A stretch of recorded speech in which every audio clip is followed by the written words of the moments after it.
Bismillahirrahmanirrahim. Assalamualaikum warahmatullahi wabarakatuh. Pada video ini saya akan menjelaskan tentang ukuran pemusatan.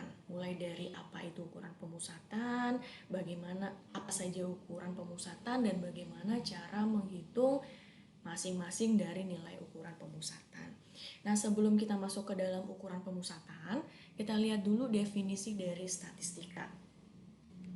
Statistika adalah ilmu yang mempelajari tentang pengumpulan, peringkasan, penyajian, analisis, dan interpretasi data dalam rangka pengambilan keputusan secara umum berdasarkan hasil penelitian yang tidak menyeluruh. Nah, berdasarkan definisi dari statistika, metode statistika itu dibagi menjadi dua. Ada statistika deskriptif, kemudian statistika inferensial. Statistika deskriptif itu adalah metode yang berkaitan dengan pengumpulan, penyajian, dan peringkasan data sehingga dapat menjelaskan informasi yang berguna. Nah, biasanya di statistika deskriptif itu hanya mendeskriptifkan atau menggambarkan keadaan dari hasil penelitian atau hasil observasi. Sedangkan statistika inferensial itu mencakup semua metode yang berhubungan dengan analisis sebagian data untuk kemudian sampai kepada peramalan atau penarikan kesimpulan mengenai keseluruhan data. Nah, yang kita bahas di sini sekarang adalah tentang peringkasan data. Sedangkan penyajian statistika deskriptif dalam penyajian data itu telah saya bahas di video sebelumnya. Oke, peringkasan data, teknik peringkasan data itu terdapat dua, ada ukuran pemusatan, kemudian ukuran keragaman. Ukuran pemusatan itu melihat pusat data dari segugus data yang kita miliki. Ukuran pemusatan itu seperti rata-rata atau rataan, median, modus, kuartil, desil, persentil, dan masih banyak ukuran pemusatan lainnya. Sedangkan ukuran keragaman itu adalah suatu ukuran yang melihat seberapa besar keragaman gugus data yang kita miliki. Nah, untuk mengukur ukuran keragaman itu biasanya bisa digunakan seperti varians, simpangan baku, simpangan rata-rata, jarak atau range, dan masih banyak ukuran keragaman lainnya. Oke, sekarang kita masuk saja langsung ke ukuran pemusatan. Ukuran pemusatan dari suatu data adalah sembarang ukuran yang menunjukkan pusat dari segugus data yang telah diurutkan dari yang terkecil sampai yang terbesar, atau sebaliknya, dari yang terbesar sampai yang terkecil. Macam-macam ukuran pemusatan yang sering digunakan itu antara lain ada rata-rata, median, modus, kuartil, desil, dan persentil. Nah, saya akan bahas masing-masing ukuran pemusatan ini mulai dari rata-rata sampai persentil, bagaimana cara penggunaannya dan apa saja rumusnya. Nah, ini akan saya bahas untuk data yang berbentuk data tunggal. Ya, jadi dalam video ini yang akan saya bahas adalah ukuran pemusatan pada data tunggal. Oke, yang pertama rata-rata. Rata-rata adalah ukuran pemusatan yang paling sering digunakan. Jadi dibandingkan ukuran pemusatan yang lain, rata-rata adalah ukuran pemusatan yang paling populer dibandingkan yang lainnya. Kemudian rata-rata itu hanya bisa digunakan pada data kuantitatif. Jadi kalau data kualitatif itu tidak bisa menggunakan rata-rata. Mungkin misalkan seperti mengukur rata-rata jenis kelamin, itu tidak bisa menggunakan rata-rata. Jadi rata-rata hanya bisa digunakan pada data kuantitatif. Kemudian rata-rata digunakan sebagai dasar perbandingan antara dua gugus data. Jadi rata-rata itu bisa digunakan sebagai dasar perbandingan ya dari kumpulan data yang kita miliki. Maksudnya seperti apa? Ini saya coba ke contoh. Misalkan dari dua perusahaan, saya mau melihat bagaimana upah karyawan pada masing-masing perusahaan tersebut. Nah, saya ambil sampel 5 karyawan pada PT Nusa dan saya ambil 5 karyawan pada PT Bangsa. Nah, ternyata saya peroleh nilai rata-rata upah karyawan di PT Nusa itu Rp50.000. Sedangkan di PT Bangsa rata-rata upah karyawannya sebesar Rp55.000. Nah, dari sini kita bisa lihat rata-rata upah karyawan PT Nusa itu lebih besar dibandingkan upah karyawan PT Bangsa. Nah, jadi rata-rata itu bisa digunakan sebagai perbandingan antara dua kelompok data atau dua gugus data. Jadi di sini kan kita bisa lihat rata-rata upah di PT Bangsa itu lebih besar di PT Nusa. Ya, jadi rata-rata bisa dimanfaatkan seperti itu. Oke, apabila kita mempunyai nilai variabel X sebagai hasil pengamatan dan observasi sebanyak N kali, yaitu X1, X2, X3, sampai Xn, ya, jadi dari data yang pertama sampai data yang ke N, maka nilai rata-rata sebenarnya itu mu sama dengan 1/N kali sigma XI. Sigma XI ini adalah jumlah dari XI-nya, ya. Sigma ini punya arti jumlah. Jadi di sini maksudnya mu sama dengan 1/N, N ini banyaknya data, dikalikan dengan jumlah variabelnya dari X1 sampai Xn. Kemudian rata-rata perkiraannya itu X bar sama dengan 1/N kali sigma XI dari I sampai 1, I sama dengan 1 sampai N. Nah, apa perbedaan rata-rata sebenarnya dengan rata-rata perkiraan? Rata-rata sebenarnya ini adalah rata-rata ketika yang kita hitung adalah populasi. Ya, sedangkan rata-rata perkiraan itu adalah nilai rata-rata yang kita peroleh dari data sampel. Rumusnya sama sebenarnya. Di sini kan 1/N, 1/N, ya, banyaknya data, 1 dibagi banyaknya data dibagi jumlah keseluruhan data. Rata-rata perkiraan juga begitu. Jumlah 1 per banyaknya data dikali dengan jumlah keseluruhan data. Yang membedakan antara mereka, yang satu untuk populasi, yang satu lagi untuk sampel. Nah, kemudian yang membedakan lagi itu adalah lambangnya. Di rata-rata sebenarnya atau rata-rata populasi itu lambangnya mu, sedangkan di rata-rata perkiraan atau rata-rata sampel itu adalah X bar. Ya. Kemudian banyaknya data, jumlah data di rata-rata di populasi itu dalam bentuk N besar, pada sampel itu dalam bentuk N kecil. Ya. Sekarang kita lihat ke contoh. Berikut adalah hasil ujian statistik sosial dari 50 mahasiswa. Berikut datanya ada 50 mahasiswa, nilai pertama 60, nilai kedua 85, nilai ketiga 65, dan seterusnya sampai nilai yang ke-50 itu 88. Nah, kita mau menghitung nilai rata-ratanya. Karena datanya ada data populasi, maka rata-ratanya adalah mu sama dengan 1/N kali sigma XI. Ya, berarti sama dengan 1/50, N-nya ada 50, mahasiswanya ada 50, berarti 1/50, kita kalikan dengan jumlah datanya, sigma XI-nya. Jumlah datanya berarti dari X1 ditambah X2 ditambah X3 sampai X50. Berarti di sini 60 kita tambah 85 ditambah 65, kemudian yang di terakhir ditambah 88. Berarti semua data yang ada di sini itu kita jumlahkan. Sehingga nilai rata-rata populasi kita itu 65,18. Nah, misalkan kemudian saya mengambil sampel, jadi dari 50 saya ambil 10 mahasiswa untuk menduga rata-rata hasil ujian statistik sosialnya. Jadi dari 50 saya ambil 10 untuk menghitung nilai rata-ratanya.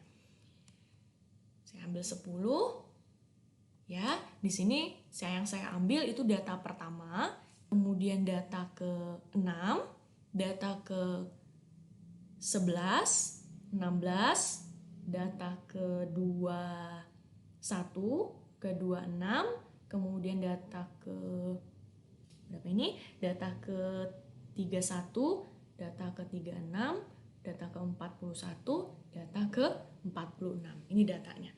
Nah, ketika saya menggunakan data sampel, ya, ini data sampel kan, sampel itu adalah bagian dari populasi. Jadi saya ambil 10 dari 50, berarti otomatis yang ini namanya data sampel.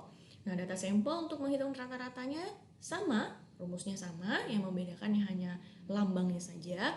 X bar sama dengan 1/N kali sigma XI, di mana N-nya sekarang menjadi 10, karena sampelnya ada 10. Ya, berarti 1/10 kita kalikan dengan 60 ditambah 71 tambah 80 dan seterusnya tambah 66. Sehingga diperoleh nilai rata-ratanya 64,5.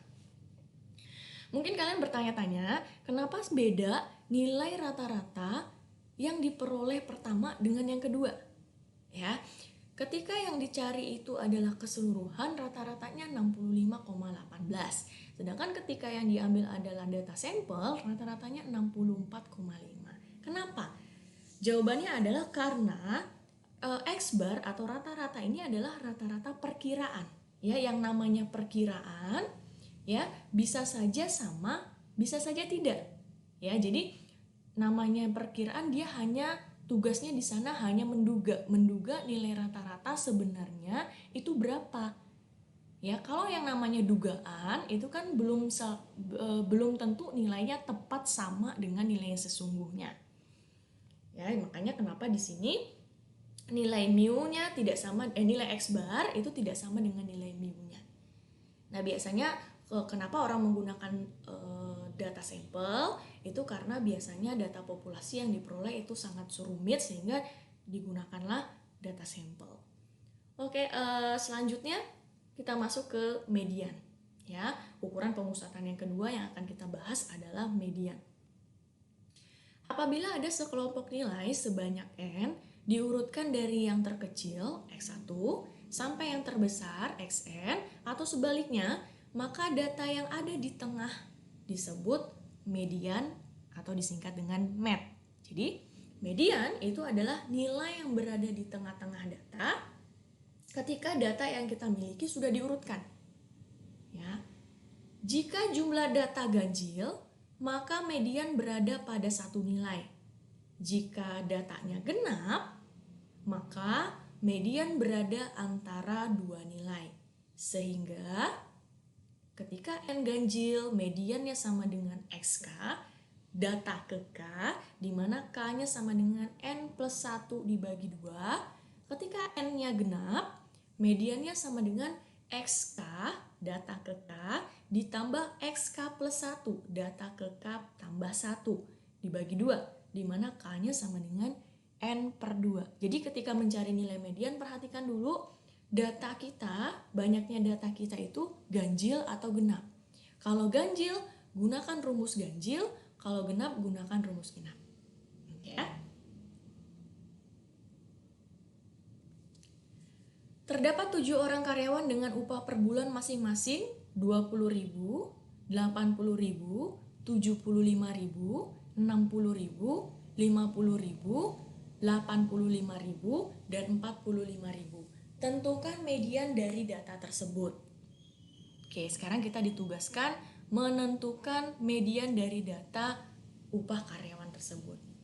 Untuk mencari median, hal pertama yang harus kita perhatikan, data yang kita miliki itu harus telah berurut, ya, dari yang kecil ke yang besar atau sebaliknya dari yang besar ke yang kecil.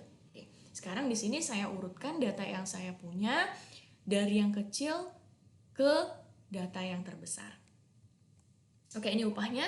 Data yang terkecil itu 20.000, kemudian disusul 45.000, 50.000, 60.000, 75.000, 80.000, dan 85.000. Kemudian kita tentukan, setelah datanya diurut, tentukan data yang kita miliki itu jumlahnya ganjil atau genap. Ya, datanya ini n-nya ada 7. Ya, n-nya sama dengan 7. N sama dengan 7, berarti nilai n kita ganjil. Ya, karena n kita ganjil, maka nilai k-nya itu sama dengan n plus 1 dibagi 2. Sehingga nilai k kita sama dengan 4. Sehingga nilai median itu sama dengan xk sama dengan x4. K-nya kita ganti 4, x4 sama dengan berapa? 60.000. Jadi nilai median kita adalah 60.000. Sini kalau kalian perhatikan,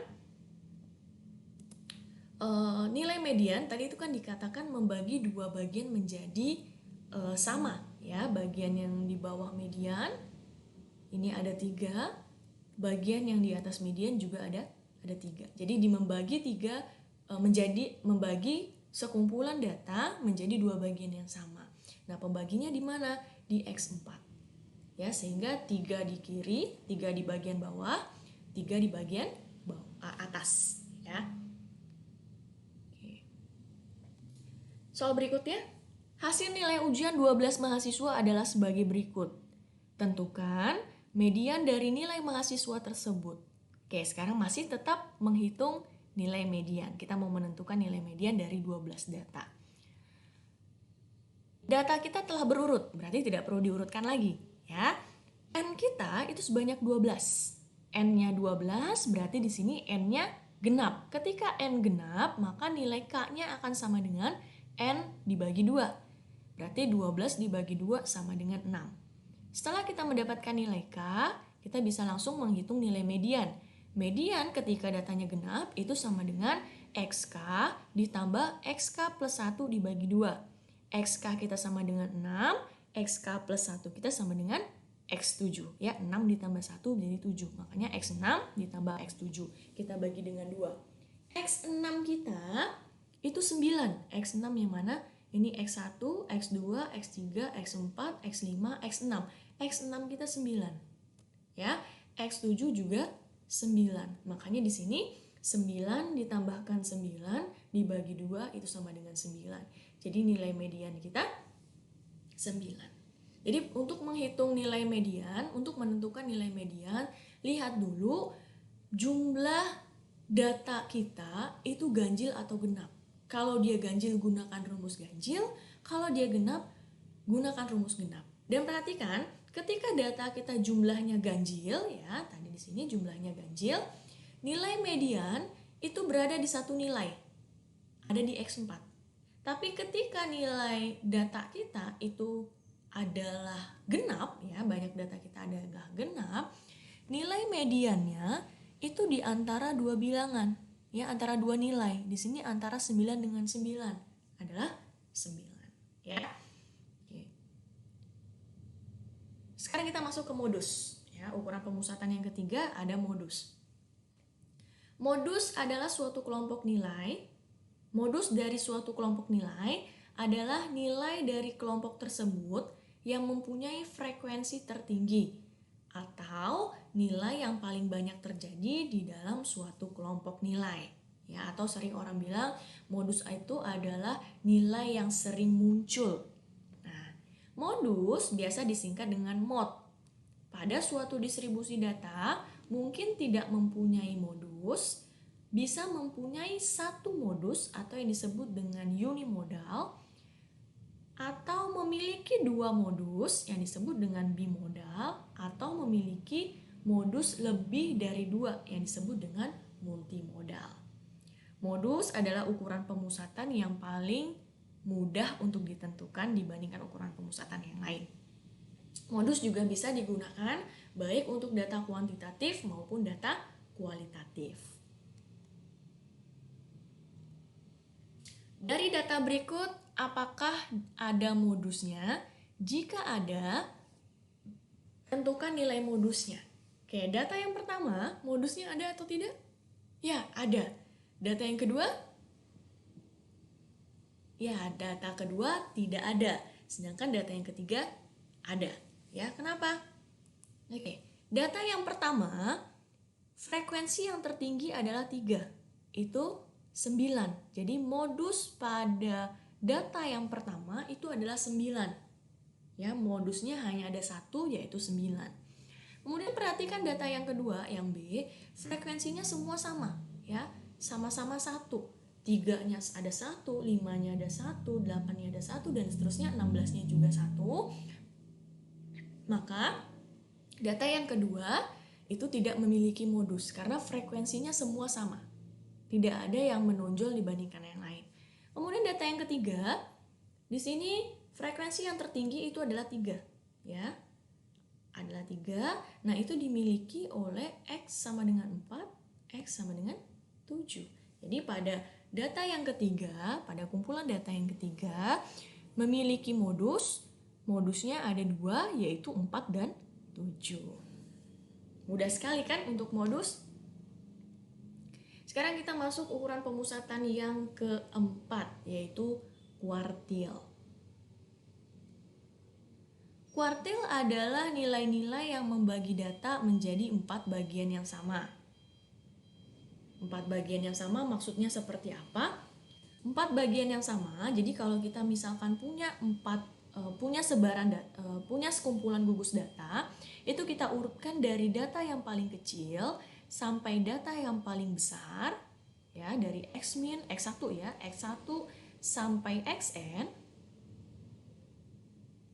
1 sampai Xn. Ketika dia membagi data menjadi 2 bagian yang sama, ini disebut dengan median kan tadi? Disebut dengan median. Nah, nilai median itu adalah yang membagi data menjadi 2 bagian yang sama. Sedangkan kuartil itu adalah nilai-nilai yang membagi data menjadi 4 bagian yang sama. Jadi, 1/4 data di bawah, ya, kemudian 1/4 lagi, 1/4, 1/4. Pembaginya ada 3 yang disebut dengan kuartil 1 atau kuartil bawah. Jadi ada 3 pembaginya, kuartil 1 atau kuartil bawah, kemudian ada kuartil tengah atau Q2. Nah, nilai kuartil tengah atau Q2 ini akan sama nanti dengan nilai median. Karena tugasnya sama, membagi data menjadi 2 bagian yang sama. Kemudian kuartil 3. Ada kuartil 3 atau yang disebut dengan kuartil atas. Ya, jadi di kuartil itu kuartil adalah nilai-nilai yang membagi data menjadi 4 bagian yang sama. Sehingga ada 3 kuartil. Kuartil bawah, kuartil tengah, kuartil atas. Di sini, kalau di median itu kan membagi data 50% bawah, 50% atas. Ya, kalau di kuartil itu membagi data menjadi 25% di bawah, ya, ini 25% di bawah, kemudian 25% di atas. Nah, oke, sekarang kita lihat rumus dari kuartil. Apabila ada sekelompok nilai yang telah diurutkan dari yang terkecil atau X1 sampai yang terbesar Xn, maka untuk menghitung nilai kuartil 1, kuartil 2, dan kuartil 3 digunakan rumus berikut. I itu sama dengan data ke I dikalikan dengan N plus 1 dibagi 4. Dimana I itu adalah 1, 2, dan 3. Jadi kalau kuartil 1 berarti Q1, kuartil 2 Q2. Nah, ini mengikuti kuartilnya ya. Jadi kalau kuartil 1 yang mau kita ketahui berarti di sini 1. Kalau kuartil 2 yang mau kita ketahui berarti di sini kuartil 2. Kalau dia yang mau diketahui adalah kuartil 3 berarti di sini 3. Masih menggunakan data yang sebelumnya. Di sini ada hasil nilai ujian 11 mahasiswa adalah sebagai berikut. Carilah nilai kuartil 1, kuartil 2, dan kuartil 3. Oke, kita ke kuartil bawah dulu, ke kuartil 1. QI itu sama dengan data ke I kali N plus 1 bagi 4. I kita sekarang 1, berarti Q1 itu sama dengan data ke 1 dikali N kita ada 11, berarti 1 dikali 11 plus 1 bagi 4. Sehingga diperoleh Q1 itu sama dengan data ketiga atau X3. X3 kita berapa? 4 ya, ini X3 kita. X1-nya 2, 3, 4. Ini X3. Data ketiga. Ya. Kemudian kuartil tengah atau Q2.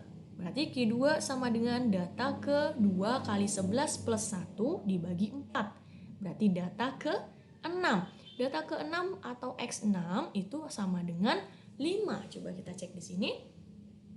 2, 3, 4. Ini X3, X4, X5, X6. Ini X6 kita. X6 kita sama dengan 5. Ya. Kemudian untuk kuartil atas Q3. Ini salah, Q3. Q3 sama dengan data ke 3 dikali 11 plus 1 bagi 4. Berarti data ke 9. Data ke 9 X9 itu sama dengan 7. Coba kita lihat. 6, 7, 8, 9. Ya, X9 kita 7. Berarti kuartil atas kita atau X3 atau kuartil 3 itu sama dengan 7. Baik, selanjutnya kita lanjutkan ke ukuran pemusatan berikutnya, yaitu desil. Desil adalah nilai-nilai yang membagi data yang telah diurutkan menjadi 10 bagian yang sama.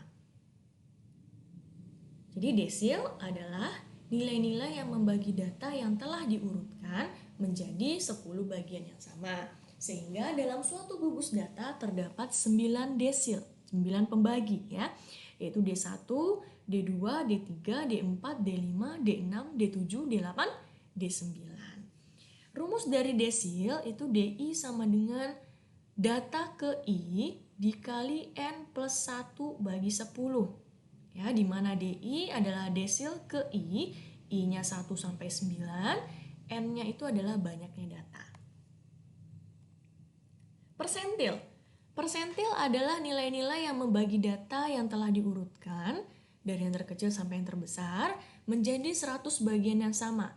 Sehingga dalam suatu gugus data terdapat 99 pembagi P1, P2, P3 sampai P99. Rumus dari persentil PI itu sama dengan data ke I dikali N plus 1 bagi 100. Jadi kuartil, desil maupun persentil itu memiliki rumus yang sama. Di kuartil pembaginya adalah 4, di desil pembaginya 10, persentil pembaginya 100. Ya. Sekarang kita coba ke contoh. Hasil nilai ujian 11 mahasiswa adalah sebagai berikut. Carilah nilai D1, P22, dan P83. Kita ke D1 dulu. D1 sama dengan data ke 1 kali 11 ditambah 1 bagi 10. 1 ini tadi I-nya, ya, I-nya sekarang 1 karena yang dicari adalah D1. 11 ini adalah N-nya. Ya, N kita ada 11. N kita sama dengan 11. Kemudian plus 1 ini rumusnya dibagi 10 karena dia desil, maka dibagi 10. Sehingga D1 kita itu adalah data ke 1, 2 per 10. Data ke 1, 2 per 10 itu berarti data ke X1 ditambah 2 per 10 X2 dikurangi X1. Ya. X1 kita berapa? 2. Kita tambahkan dengan 2 per 10 dikali 3 dikurangi 2. X2 kita 3, X1 kita 2. Sehingga nilai D1 kita 2,2. Kemudian kita lihat P22. P22 kita sama dengan data ke 22 dikali 11 plus 1 dibagi 100. 22 I kita. Kemudian 11 adalah N kita dan persentil lihat di sini dibagi 100. Ya, sehingga data yang kita nilai data P22, nilai P22 itu ada di data ke 264 per 100 atau 2,64. Ya, data ke 2,6,4 atau 264 per 100. Nah, di sini berarti X2 itu ditambah 64 dibagi 100 dikali X3 dikurangi X2. Sama dengan 3 ditambah 64 dibagi 100 dikali 4 dikurangi 3. Sama dengan 3,64. Sebenarnya nilai yang ini bisa juga ini menjadi 1,2 gitu ya. Kalau 1,2 berarti di sini 0,2. Di sini juga 0,2. Data pertama lebihnya 0,2. X1 lebihnya 0,2 kalikan dengan X setelah X1 berarti X2 dikurangi dengan X1. Jadi selisih antara data X1 dengan data setelahnya ya. Kemudian ini juga 64 per 100 ini juga bisa diganti dengan 2,64. Sama ya, sebenarnya mau pakai pecahan atau mau pakai desimal sama, berarti di sini X2 ditambah 0,64. Nah, diambil selisih antara X2 dengan data setelahnya, berarti X3 dikurangi X2. Di sini juga bisa 0,64. Jadi sama ya, mau pakai desimal silahkan, mau pakai pecahan juga boleh. Kemudian yang terakhir persentil 83, berarti data ke 83 dikali 11 tambah 1 bagi 100, yaitu data ke 9,96. Berarti X9 atau data ke 9 ditambah dengan 0,96 selisih dengan X9 dengan kelas setelahnya, berarti X10 dikurangi X9 ya. X9-nya 7, X10-nya 7, berarti 7 kurang 7, 0, dikali 0,96 itu 0, berarti nilai P83-nya 7. Oke, sekian saja tentang ukuran pemusatan yang diterapkan pada data tunggal. Semoga apa yang saya sampaikan dapat dipahami. Jika ada yang kurang paham, silakan ditambahkan di kolom komentar. Sekian, terima kasih. Assalamualaikum warahmatullahi wabarakatuh.